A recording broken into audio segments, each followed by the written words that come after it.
Hi, Big Dreamers. It's episode 5, and today we have world best history teacher and fellow podcaster, Dan Carlin. It's time to dream big. Let's go! Welcome to the Dream Big podcast show. We're inspiring you to shoot for the moon, take aim and go. We bring to you amazing guests who truly love what they do. Every day they're living their dreams, and so can you. Dream big, take action to reach your goals. Are you pumped yet? It's showtime, let's rock and roll.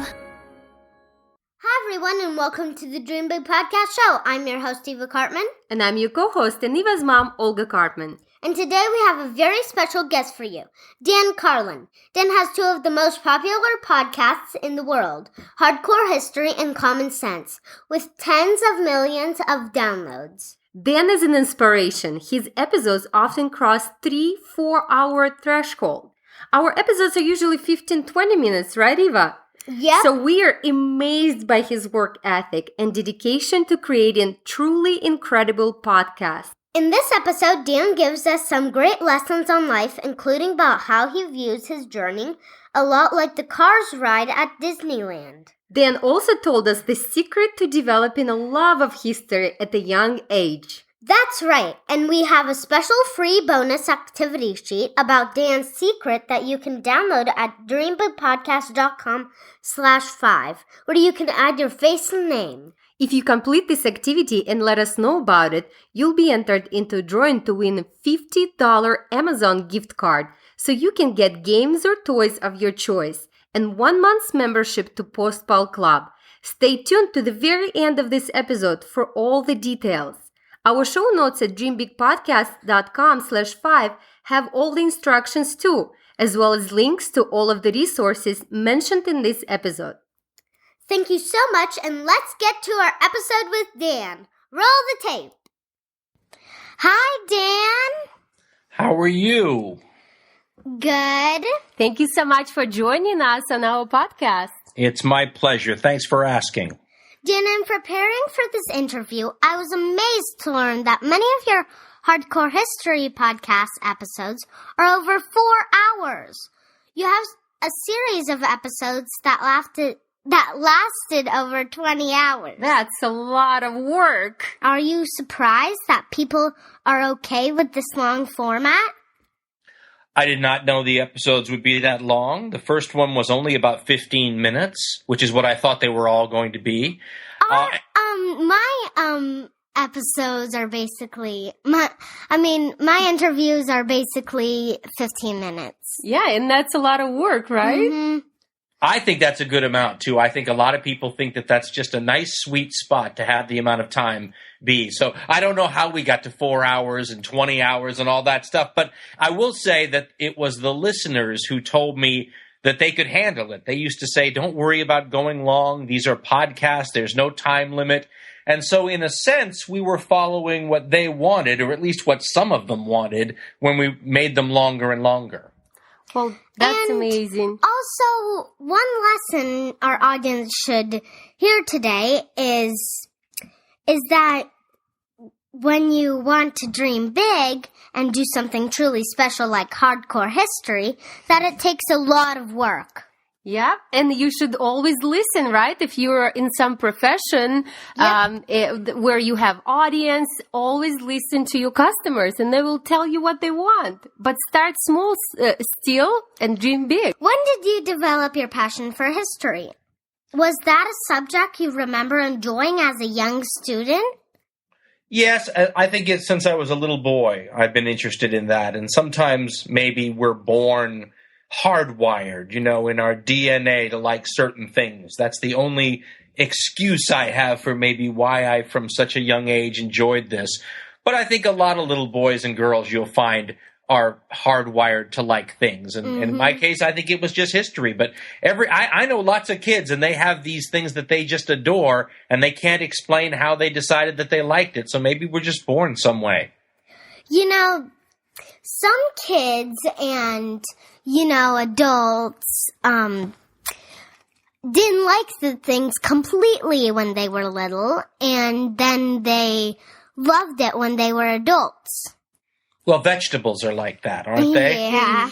Yeah. And also I wanted to say something about history.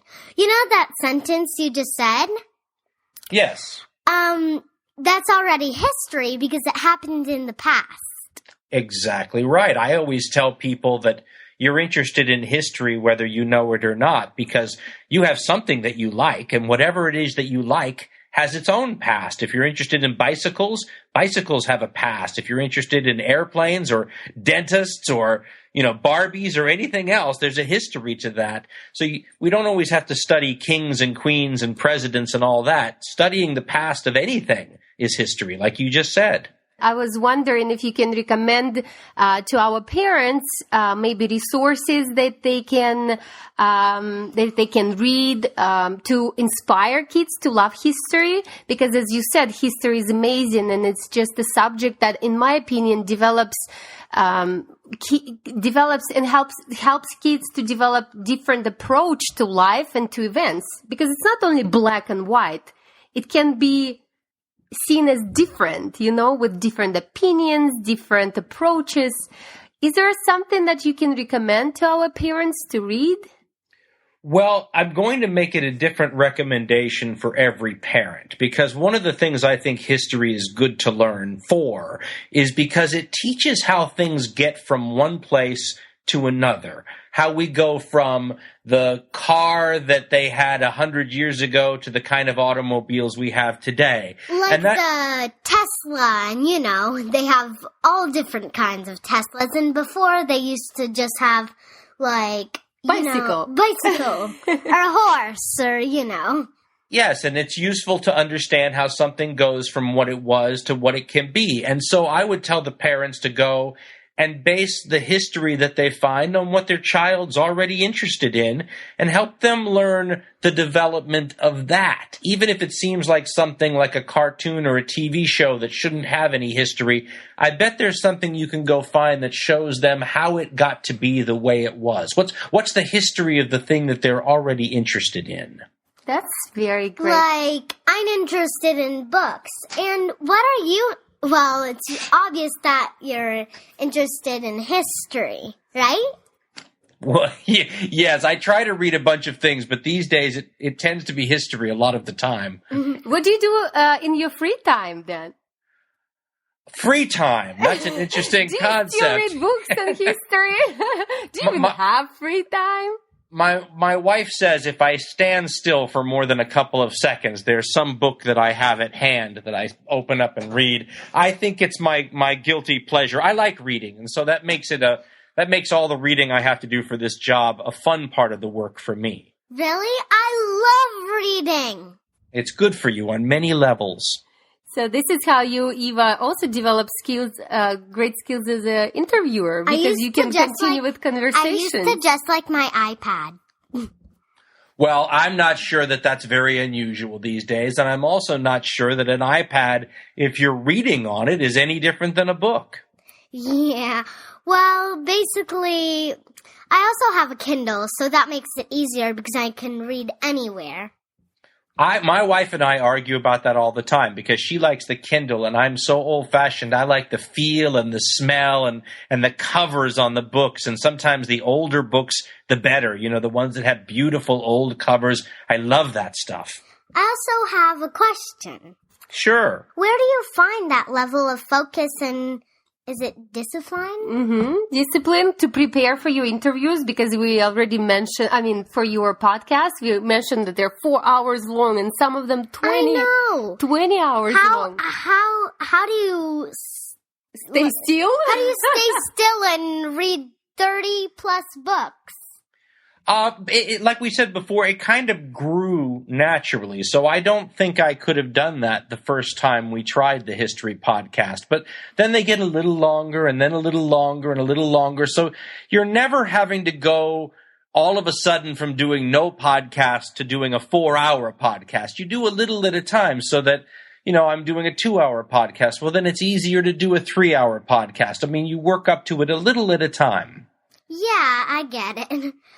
Yeah, I guess the lesson will be here. If you follow your passion and you do what you love, you'll find that focus, you'll find that discipline, and you'll find the energy to do it.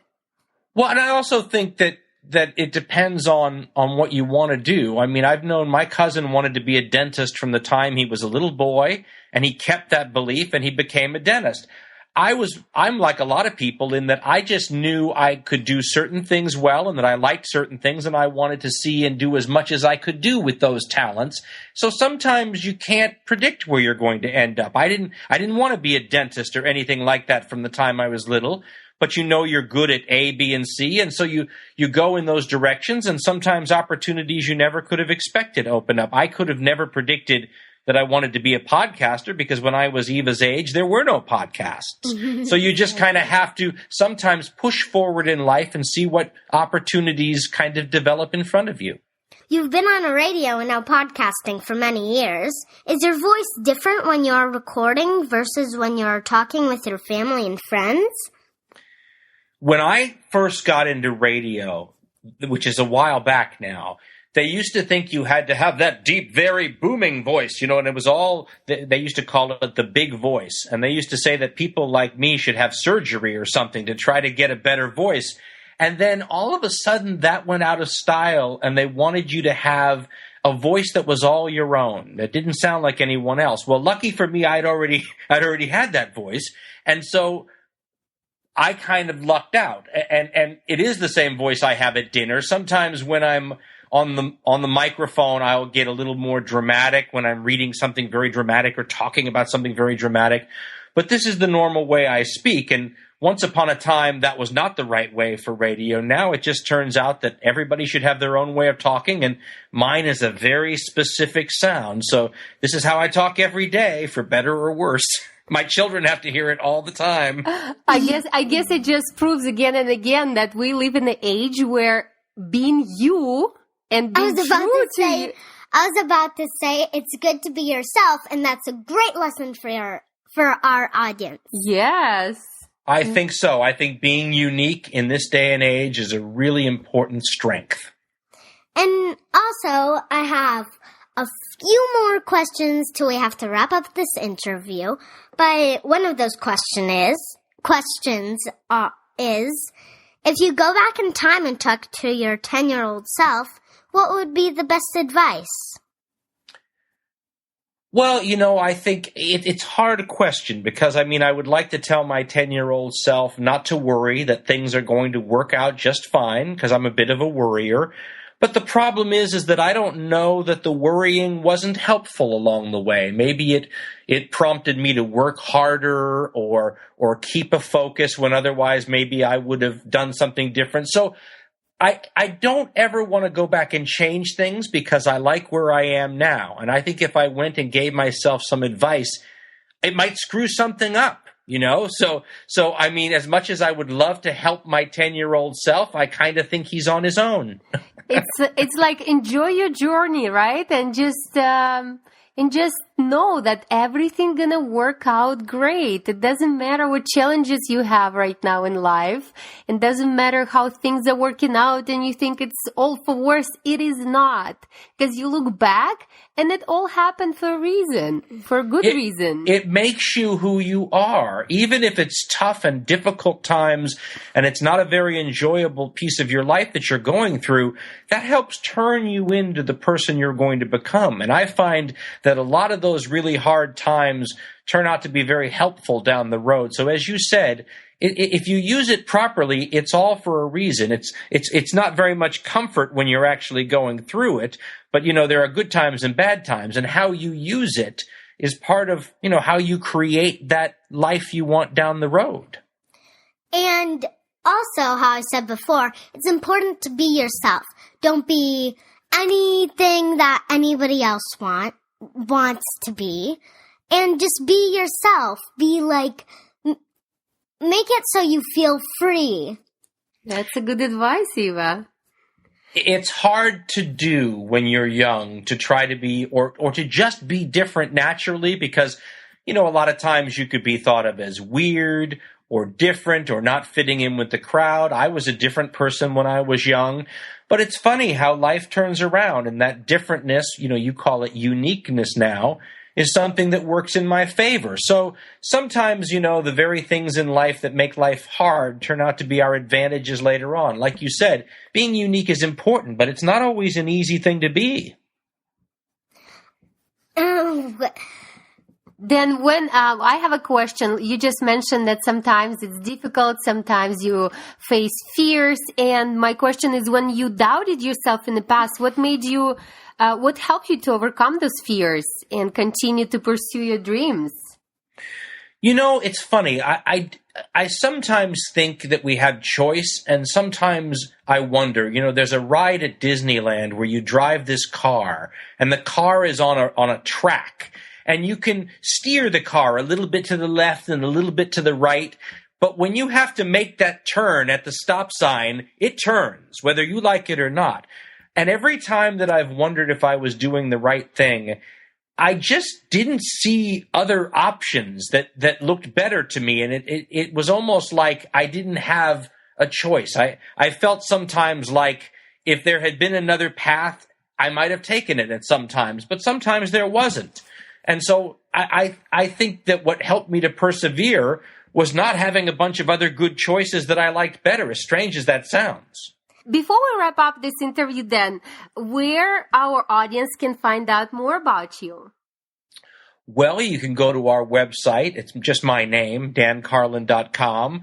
Or you can find our programs on iTunes, or you can just Google my name and something will pop up, hopefully something good. Well, and definitely. And we'll make sure to put your podcasts and links to podcasts and your website to our show notes. Question. Go on, last question. You have already made many of your dreams a reality, but if you look at yourself today, what is your big, big, big, big dream for the future? Oh, my goodness. I don't have a big, big dream for the future. I just keep wanting to do better work, and I'll see what happens. I just think it's one of those things where you want to see what you can do.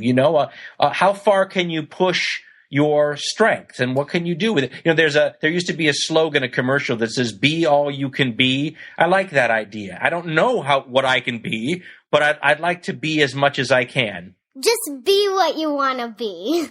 Exactly. Dream big and be whatever you can. Take action. Take action. Pursue your goals and see where life will take you. And then we're very, very fortunate to have you on our interview because, as we know, you're one of the best podcasters in the world, and we're definitely learning a lot from you. And we definitely know that our audience will learn tons and tons from your podcast, and we'll make sure to include everything in our show notes. Thank you very much for joining us, and we'll hopefully talk to you soon. Mm-hmm. Well, I appreciate you guys having me on, and the best of luck with the show. I hope you all enjoyed the interview as much as we did. I'm so excited to learn the history of horseback riding, which is my favorite thing to do these days. That sounds great, Eva. To the big dreamers out there, please be sure to check out the show notes at dreambigpodcast.com/5, where you can create your own personalized activity download with your face and name. This activity will challenge you to learn the history of your favorite subject. Like chocolate or dogs or cars? That's right. And once you complete this activity, let us know and send us email, olga@dreambigpodcast.com, and you'll be entered into a drawing to win $50 Amazon gift card, so you can get games or toys of your choice and 1 month's membership to our sponsor, the Postpal Club. Postpal Club is our own product we created where you receive 4 postcards each month, personalized with your face and name and pre-stamped that you can mail to friends and family right away. We came up with this idea together because Eva loved writing cute notes, and my husband and I were loving that Eva was communicating the good old-fashioned way with pen and paper, rather than just emailing and texting. So we created this fun product to encourage kids to use snail mail to delight friends and family with handwritten postcards. This is a family-owned and operated business, and we'd love for you to check it out. We have a special offer for the first month at only $1 with no further commitment. So for $1, you'll get 4 personalized, pre-stamped postcards. They are ready to be sent to friends and family. Please check out postpalclub.com/dreambig to take advantage of this special offer for limited time only. Mom, I also want to mention that there is a new winner of that Amazon gift card every month, and we announce it here on the show. So you get a special shout out from me on the podcast. Thank you, Eva, for bringing it up. Make sure to go dreambigpodcast.com/5 to get all the details. Thank you so much, and we'll see you in the next episode. Bye! Bye-bye.